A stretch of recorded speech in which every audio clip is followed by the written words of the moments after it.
जय हिंद दोस्तों, नमस्कार सभी भाइयों को।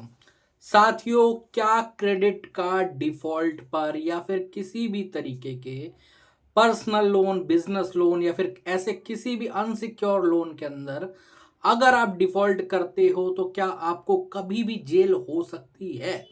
ऐसा मेरे कुछ सब्सक्राइबर्स का सवाल था, कमेंट सेक्शन में उन लोगों ने लिख रखा था और वो यही चीज़ बता रहे थे कि सर अगर मान लेते हैं कि हम कुछ भी ना करें, मतलब बिल्कुल पेमेंट छोड़ ही दें, बिल्कुल बंद कर दें, आगे चल के सेटलमेंट भी ना कर पाएँ क्योंकि हमें लग नहीं रहा कि हमारा सेटलमेंट का पैसा भी हो पाएगा।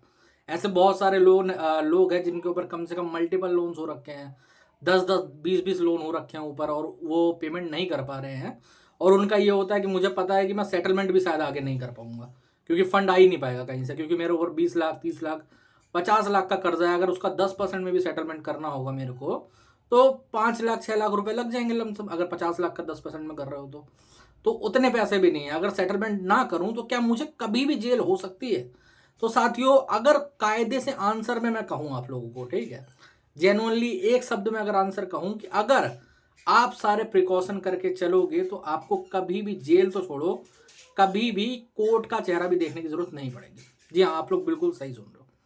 फिर चाहे आपका लोन 1 लाख का हो, 10 लाख का हो, 1 करोड़ का ही क्यों ना हो। मेरे पास ऐसे भी कई क्लाइंट बैठे हो जिनके ऊपर करोड़ों रुपए का कर्जा है, समझ रहे हो? बट उनके ऊपर ऐसा कोई चीज़ नहीं होती। बैंक नोटिस भी इशू करता है, बैंक कोर्ट से समन भी भेजता है, लेकिन वो लोग आज तक ना कभी अरेस्ट हुए हैं, ना उनको कभी जेल जाना पड़ा है, ना कभी कोई प्रॉब्लम हुई है। क्यों नहीं हुई है? क्योंकि देखो, जो हमारा भारत का संविधान है और जो भारतीय कानून है, उसके तहत अगर कायदे से देखा जाए तो अगर आपने कोई लोन लिया है या फिर कोई कार्ड ले रखा है और उसको डिफ़ॉल्ट कर रखा है, तो वो कोई क्राइम नहीं है, पहली बात तो, ठीक है? वो एक सिंपल सिविल मुद्दा है। आपके और बैंक के बीच में जो भी कहा-सुनी है, जो भी है, उसपे हमारा कानून उसके अंदर नहीं आता, वो सिविल मैटर है, वो अलग चीज़ हो जाती है, ठीक है? यहाँ पर 2 चीज़ें अलग हो जाती हैं थोड़ी-सी, जो एक सेक्शन 25 आप लोगों को पता होगा और चेक बाउंस जो है, ठीक है? ये जो केसेज़ हैं, ये क्या है, ये आधे सिविलाइज़ हैं और आधे क्रिमिनल केसेज़ हैं, समझ रहे हो? ना तो ये पूरे तरीके से क्रिमिनल केस हो पा रहे हैं, ना ही पूरे तरीके से सिविल केस हो पा रहे हैं, समझ रहे हो? तो जब ये केसेस अगर बैंक फाइल आपके ऊपर करती है तो आपको थोड़े प्रिकॉशन लेने की ज़रूरत पड़ती है। जी हाँ, आप लोग बिल्कुल सही सुन रहे हो। कई बहुत सारे भाई हैं, एक बंदा मैं बताता हूँ आपको, जैसे एक एग्ज़ाम्पल देता हूँ। एक बंदा था महाराष्ट्र में, क्या कहते हैं, कोल्हापुर करके जगह है, अंदर उसके और डिस्ट्रिक्ट थोड़ा अंदर था उसका, ठीक है? तो वहाँ का एक बंदा था, उसको कलकत्ता से समन इश्यू हुआ था, सेक्शन 25 का। अब उसके साथ हुआ क्या, उसका पूरा कलकत्ता वाले केस का मैं एक ब्यौरा आप लोगों को छोटा-छोटा दे देता हूँ, नाम नहीं बताऊँगा उसका, ठीक है? तो उन भाई साहब के साथ क्या हुआ, उनको जब पहली शुरुआत में समन आया ना, तो सेक्शन 25 का समन था। कोर्ट की मोहर वगैरह लगी हुई थी उसपे, क्या कहते हैं अपना कलकत्ता कोर्ट की, और सारा डेट वगैरह दे रखी थी। बट इसने क्या करा, इसने किसी जानने वाले को, जिसके ऊपर पहले कोई लोन रहा होगा, ठीक है, बंदे के ऊपर, अब उसने सेटल करा कि नहीं करा वो चीज़ हमें नहीं पता। तो उसको वो समन दिखाया, जब वो समन दिखाया तो उसने बोला कि इसे इग्नोर कर सकते हो, कोई बड़ी बात नहीं है। ओके, तो वो पहली डेट पे नहीं गया या फिर पहली डेट पे अपने लॉयर को नहीं भेजा, उसने वहाँ पर वो चीज़ इग्नोर कर दी।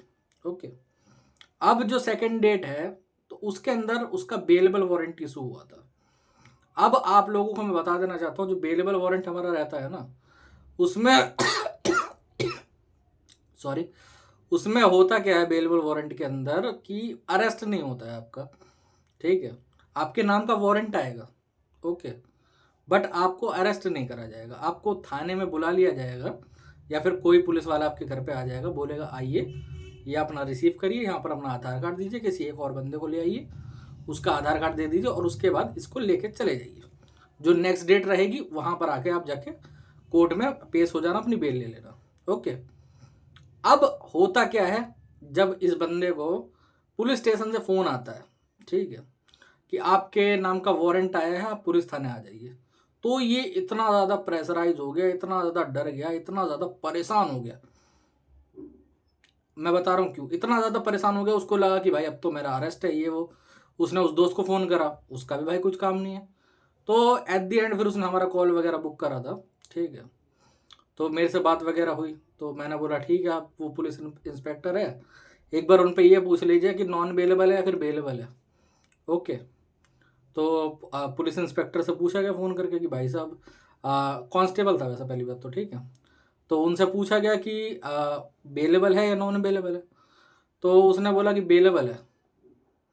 अब जब बेलेबल बोला, जब मेरे को पता लगा तो मैंने बोला कोई दिक्कत वाली बात नहीं, आप थाने में जाइए, वहाँ पर अपना आधार कार्ड लेके जाइए, वो रिसीव करके वो रिसीविंग आपको दे देंगे, वो लेके आ जाइए, ठीक है, ओके।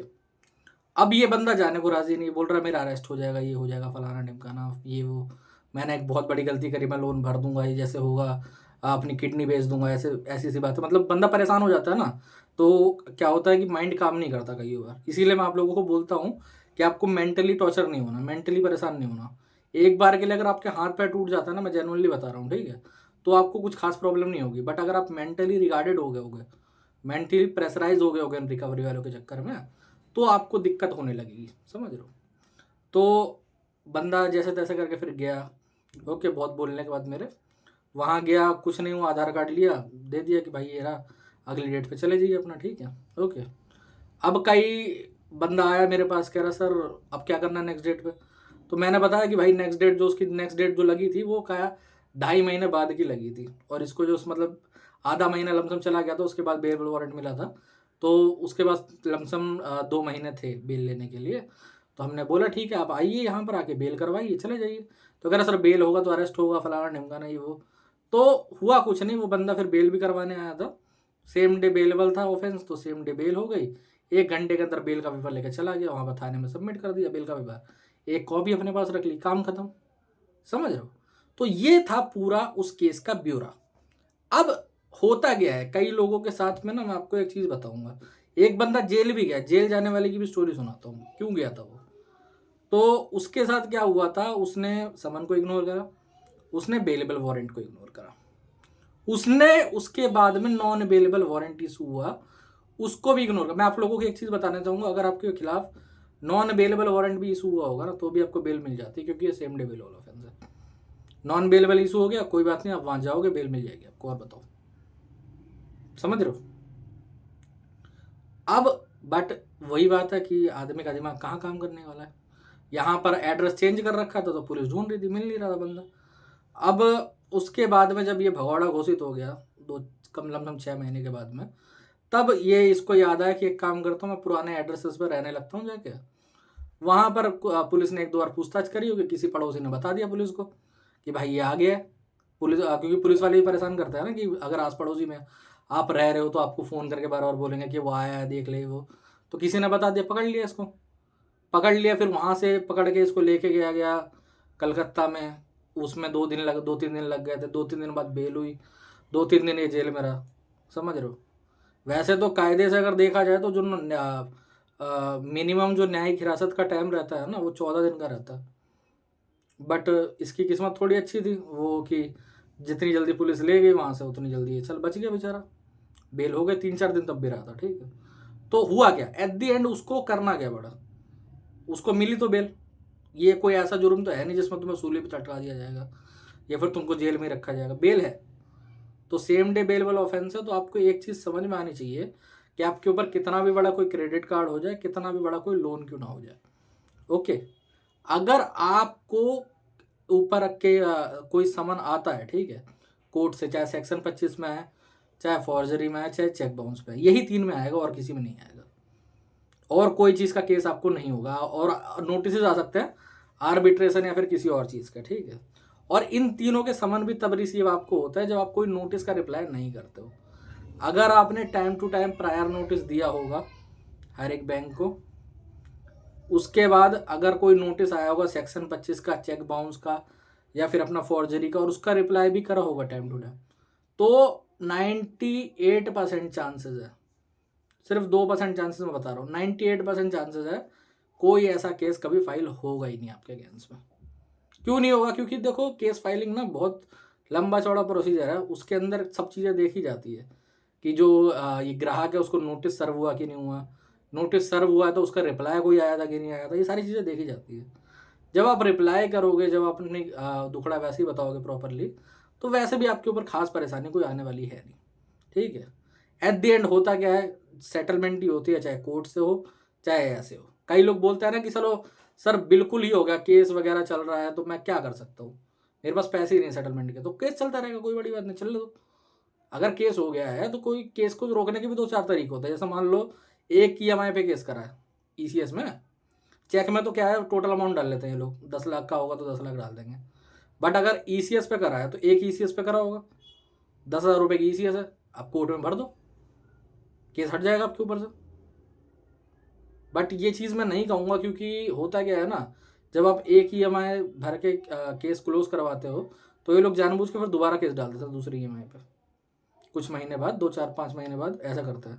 तो इसलिए आप एक चलने तो कोई दिक्कत वाली बात नहीं है, आगे चल के सेटलमेंट हो जाएगी। कोर्ट भी कहता है कि भाई साहब 10-15-20% में इसको करो, ख़त्म करो कहानी, और बताओ। तो डरने घबराने की ज़रूरत नहीं, ये नहीं सोचना कि मेरे को वहाँ तक। लेकिन हाँ, कोर्ट का जो समन है, कोर्ट की अवमानना करना कहीं पर भी अलाउड नहीं है, मैं पहले ही बताना चाहूँगा, ठीक है।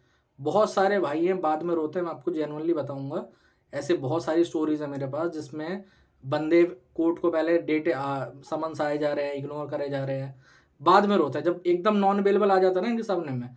अब ये केस चलो पूरा क्रिमिनल नहीं है, ठीक है, तो इसके अंदर होता क्या है, अगर नॉन बेलेबल भी इशू हो गया ना आपके अगेंस्ट में और आप वहाँ पर जाते हो और बेल ले लेते हो तो आपको बेल मिल जाएगी, आपका अरेस्ट नहीं होगा। बट अगर ये पूरी तरीके से क्रिमिनलाइज होता ना और नॉन बेलेबल हो जाता तो फिर मेरे भाई फिर वो 15-20 दिन बाद ही बेल मिलनी थी। अब लोग इसी का फ़ायदा उठा लेते हैं, लोग को पता नहीं चलता, बाद में दौड़ेंगे। बाद में कैसा दौड़ेंगे, मान लो बेंगलोर में रह रहा है, बेंगलोर की जगह पे मुंबई में केस फाइल कर दिया, ठीक है, अब नॉन बेलेबल इशू हो गया तो वहाँ से दौड़ेगा बेंगलोर से सेम डे, क्योंकि भाई वो लटका हुआ है ना। अब हमारे यहाँ के पुलिस वाले चलो मान जाते हैं एक आधे दिन के लिए, कोई बड़ी बात नहीं है, समझ रहे हो, कि आप 2 दिन का टाइम दे दो फिर ऐसा करके, तो उसमें फ़ायदा हो जाता है। ऐसा बहुत बार हुआ है कि हम लोगों ने टाइम लिया हो, 1-2 दिन का टाइम मिल जाता है वहाँ पर। जब 1-2 दिन का टाइम मिल जाता है तो फिर ये दौड़ते हैं बेचारे वहाँ से, जॉब से छुट्टी लेंगे या कुछ और करेंगे, उसके बाद फिर वहाँ जाएंगे, फिर वहाँ से दौड़ के आएंगे बेल का पेपर लेके। ऐसा होता है इनके साथ में। तो आप लोग वहाँ तक मत पहुँचो। आपको कोई भी नोटिस आ रहा है आप उसका रिप्लाई करो, कोई भी समन आ रहा है आप नहीं जा सकते, कोई ज़रूरी नहीं जाना, ठीक है। शुरुआत की जो 2-3 डेट रहेगी आपका लॉयर चला जाएगा, ठीक है। ऑल इंडिया एडवोकेट अवेलेबल रहते हैं हर जगह पे, कोई दिक्कत वाली बात नहीं है, ठीक है। तो आप उनसे बात करके, हमसे भी बात कर सकते हो, चाहो तो ऐसा कुछ रहेगा तो बात करके अपने लॉयर को भिजवा सकते हो वहाँ पर, अपने एडवोकेट को भिजवा सकते हो, वो वहाँ पर जाएंगे, हेयरिंग्स वगैरह ले लेंगे, एडजमेंट ले लेंगे, आगे चल के एक बार बेल लेने की ज़रूरत पड़ेगी, सेम डे बेल वाला ऑफेंस है वो ले लेना, खत्म करो कहानी, ठीक है। आगे चल के इसकी आराम से 10 से 20% में सेटलमेंट हो जाती है। तो आप लोगों को इस चीज़ पर डरने की ज़रूरत नहीं है कि जेल होगी, क्या होगा क्या नहीं होगा। अगर आप अपनी गलती करते हो, जो मतलब कहते हैं ना कि खुद के पैर में कुल्हाड़ी मारते हो, तो बात अलग है, वरना आपका कोई प्रॉब्लम नहीं होने वाली आपको, ठीक है। तो दोस्तों आज के वीडियो में इतना। अगर वीडियो अच्छा लगा हो तो चैनल को सब्सक्राइब कर लेना और वीडियो को लाइक ज़रूर कर देना, और कमेंट सेक्शन में जो भी तुम्हारी प्रॉब्लम है वो लिख सकते हो, ठीक है। और ऊपर मेरा नंबर आ रहा है, व्हाट्सएप पर हमें मैसेज कर सकते हो, ठीक है, व्हाट्सएप के माध्यम से हमसे जुड़ सकते हो। जय हिंद।